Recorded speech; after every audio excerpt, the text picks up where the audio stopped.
Okay, hello there dear Scorpios. Sorry it's taking me so long to get these videos out, but it's a lot of work. And just prepping everything, okay? So please bear with me. This one is for you, Scorpio. I hope you find something useful here, something valuable. Just a disclaimer, I'm not a professional astrologer, okay? I do this because I'm an enthusiast, and I do it for myself as well, because this is how I do my spiritual GPS. I do it almost every day so that I can get through the days. Hopefully I don't cause too much trouble, or nobody causes me too much trouble. Anyway, I thought I would share this with you. This is all about the eclipse, okay? For you, dear Scorpio, rising, moon, or sun. And the eclipse is in Pisces. It's a really big one. So many planets in Pisces. And it's on February the 26th, 2017. This is just a kind of a one-time, one-off reading. I don't know if I'll ever do it again, but it's a very important one. So, before I go into too much of it, just a little bit of background as I understand it. We're dealing with the energy of Pisces here, okay? We've got a ton of stuff going on at Pisces here. Now, with the eclipses, in general, most of the professional astrologers will tell you that it's a powerful time of new beginnings, but it's also endings as well, because it's about the opening of doors, spiritual gateways, okay? It's very much an evolutionary energy. The eclipses are probably the most powerful transits that occur in the heavens, at least on the very personal level, to ourselves, you know. And typically the feeling, some people are more aware of it than others. They don't notice, or maybe they don't notice till later on, until their life changes in the material plane.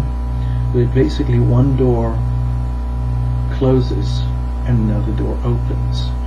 And when one door closes, you can't go back. With this doorway, there's no going back. And when the new doorway opens and you start to move through it, again, there's no going back. It's the pressure of evolution. It's unrelenting. It will never, ever stop. It's better just to accept it and get used to it. Don't fight it, or you'll just make your life less fulfilling. Okay? I don't want to say bad. You're just wasting opportunity, wasting the chance to evolve. Now, the other thing I wanted to mention was about the energy of Pisces in general, because that's what we're dealing with here. This is the dominant energy right now in the heavens coming up for this time. Just building up to it, and for many months afterwards. Everyone's going to experience this in some way or another, depending on which house the eclipse falls in. Now, with Pisces energy, it can be some of the most difficult energy to handle, almost more difficult than Pluto, and Pluto's hard enough. And Uranus, all those external transpersonal planets, man, it can be really tough. You don't even know that it's happening. With Pisces, you probably know all this already, but it's mostly to do with like a portal to divinity, a gateway for the will of heaven to move into and through us and throughout our lives and our world. It's everywhere. It's love. It's universal, unconditional love. And in its highest vibration, it's the purest form of love that moves in and around us and through us, and from which everything is made. And that's all very wonderful to talk about. But living it out is a different matter. It's our connection to the divine. It's our spirituality. It's also kind of where our spiritual beliefs lie. It's the place of our imagination, of our wildest dreams. It's our connection to the divine. It's the place of angels. It's the place of spirit. It's the sense of pure love.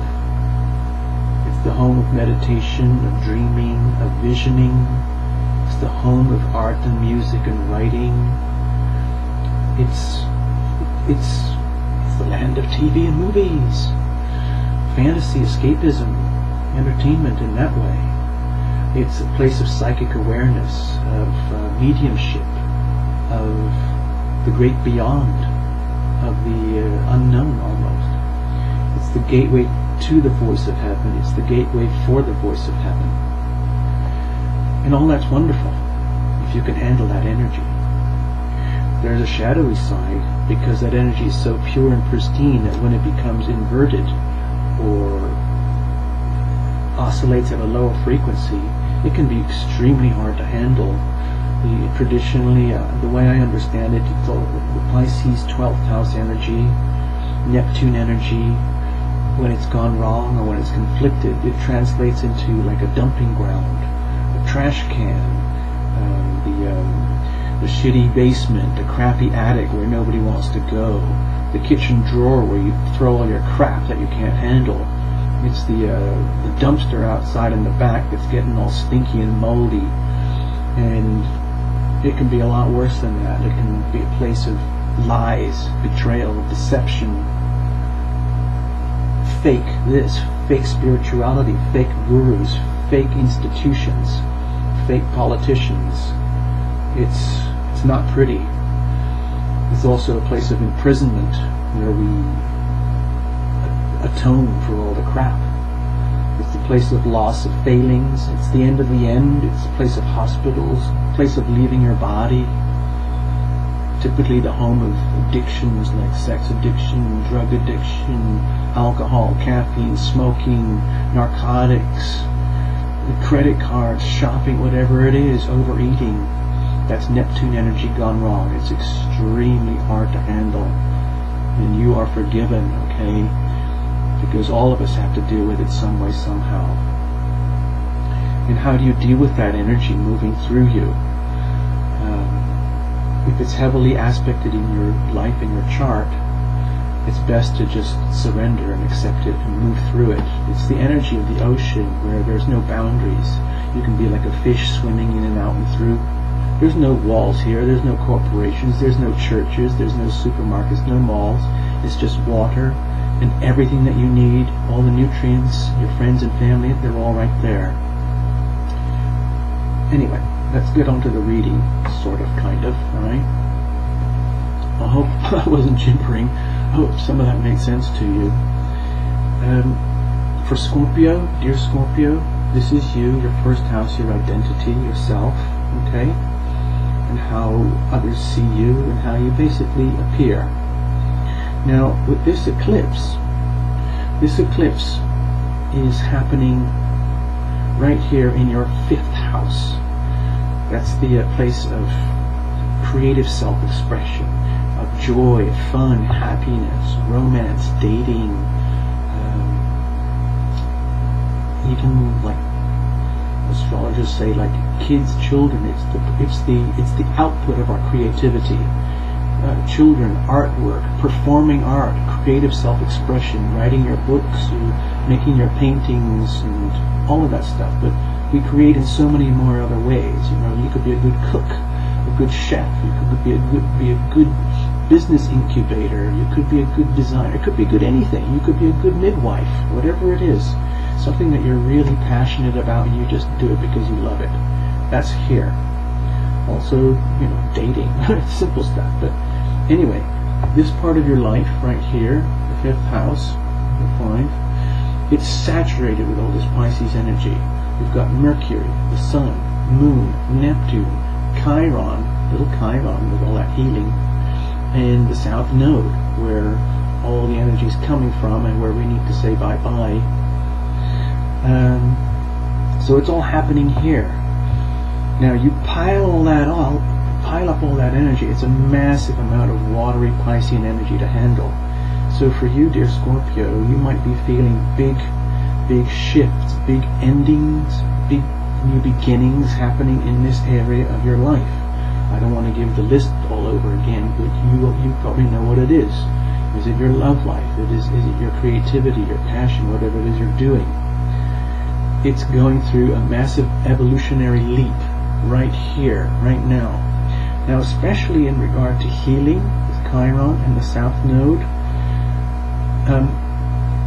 you might experience love in such a way, I'm talking about romantic love, passionate love, in ways that you've never considered before, in ways that, well, some old understandings are dying off and disappearing and just vaporizing, while new perceptions and upgrades of the understanding of love come into place, to replace. So it's a huge evolutionary step, a big chance to do a serious evolutionary spiritual upgrade. And the whole idea is to, well, from my perspective, because I'm very involved and interested in the healing arts, is all the crap, all the stuff, all the gifts that you bring forward in the South Node here, that you already have, and all the pain and suffering that you already have in here, it's good that they be brought to the surface. These are gifts that you can share and bring to the world over here in the 11th house, the world of shared community. And it's the place of healing where you have a chance to do tremendous evolutionary healing. For healing to work, you have to reveal it to heal it. Whatever it is that's ailing you, in all that horrible list of stuff that I mentioned earlier, you have to reveal it to heal it. And then you have to be willing to surrender to make the changes in order to heal. And that's all down to decisions. Pure, simple decisions. You don't have to be a yogi, you don't have to meditate, you don't have to know anything. It's just about making healthy decisions. So let's say you make the healthy decision and you decide you want to evolve. Then the best way to evolve is to surrender. Let it all go. Whatever crap is coming to the surface that needs to go, that needs to be exposed, that you realize is no longer valid or appropriate or healthy in your life, get rid of it. Burn it. Do a ceremonial whatever you do just to get rid of it. Okay? And what's left is beautiful. It's like refinement. It's like taking all the crap and then sifting through, and then what you have left is these little gold nuggets. Bring those little gold nuggets up here towards the North Node, where we're all evolving, where we're heading anyway. Sorry about that. I'm trying to get you to have a good look. It's in the 11th house. Hopes, dreams, and wishes of what can we do for humanity? What can we do for the other? How can we share our gifts? This is the opposite energy of the Leo 5th house here, which is all about me, me, me. I need to talk about me and my wonderful stuff and tell you everything, and which is fine. Go for it. Be the star. But shine your light and bring it to the world, okay? And it's divine light, okay? It's inside you there somewhere. You've got it, so reveal it, to heal it, and then bring it out, okay? Others will appreciate it. Others will love you back. Be loving, be loved, okay? Oh gosh, I'm talking too much here. I've got to get on with it. Hold on. So we have other big issues. These are secondary. We have this fat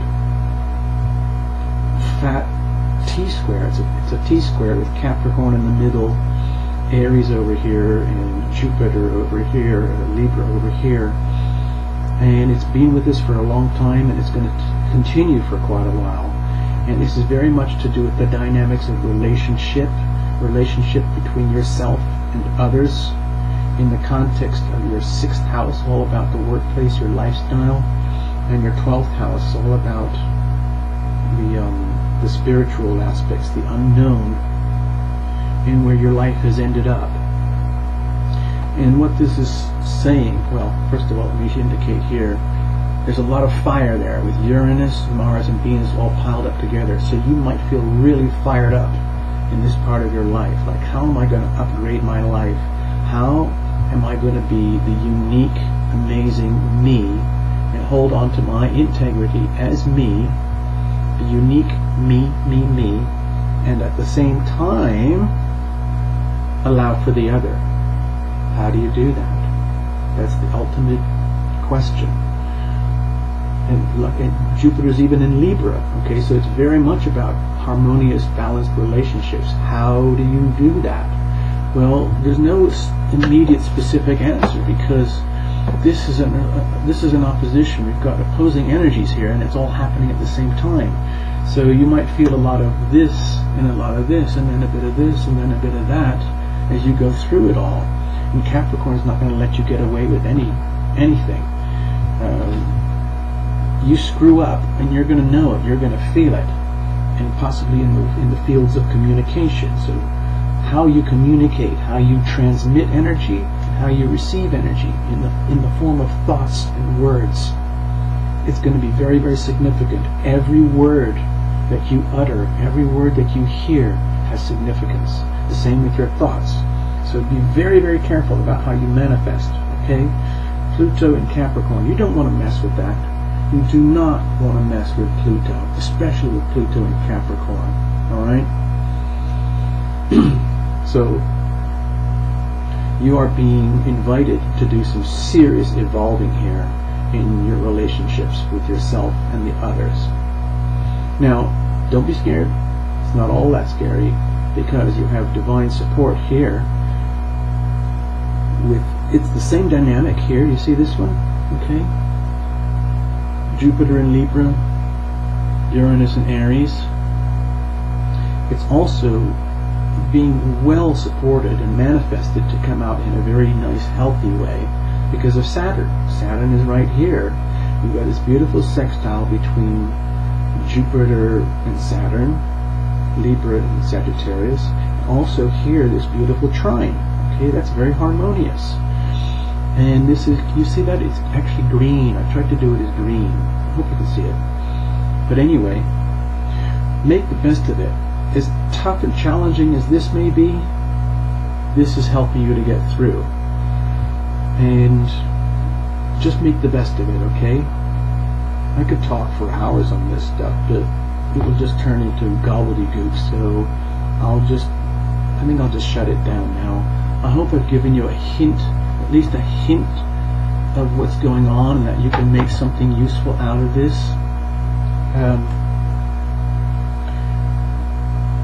Just so that you know, because this is Pluto energy, and you're kind of ruled by Pluto and Mars, there's a lot of emphasis here on Mars energy because it's right next to Uranus, and Pluto's your planet anyway. Some of this energy might feel like the energy of what do you call it? Tectonic plates. Okay, I said this in another reading earlier, but if the energy here or here feels like this, let me see if I can do it. If it feels like this, that's you, and that's the other. If it feels a bit like this, then it could end up like this, okay? Like an earthquake. And what this energy is asking us to do, and this energy is asking us to do, is figure it out so you don't have to have these cataclysmic events. You can perhaps have more of the traditional tectonic plate activity where here's one plate and here's the other, and it kind of goes like this.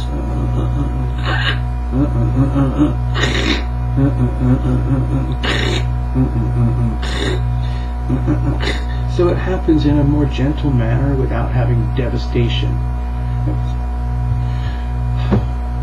Okay, I got a bit carried away there, but you're Scorpio. I know you understand this, Scorpio, because you deal with issues of power all day, hidden power. Okay, so just be very, very careful with your words and your thoughts and your deeds, because they do manifest. Allow this beautiful energy to unfold. Surrender, surrender, surrender. Surrender to the will of heaven. Basically, let go and let God, as they say. Bring your gifts to the world. Reveal them to let them shine. Reveal whatever needs healing, to let it be healed. Okay, it's okay to show your wounds. All right. Thank you, dear Scorpio. I hope this helped you. I hope you have a really wonderful Pisces new moon eclipse. Bye-bye.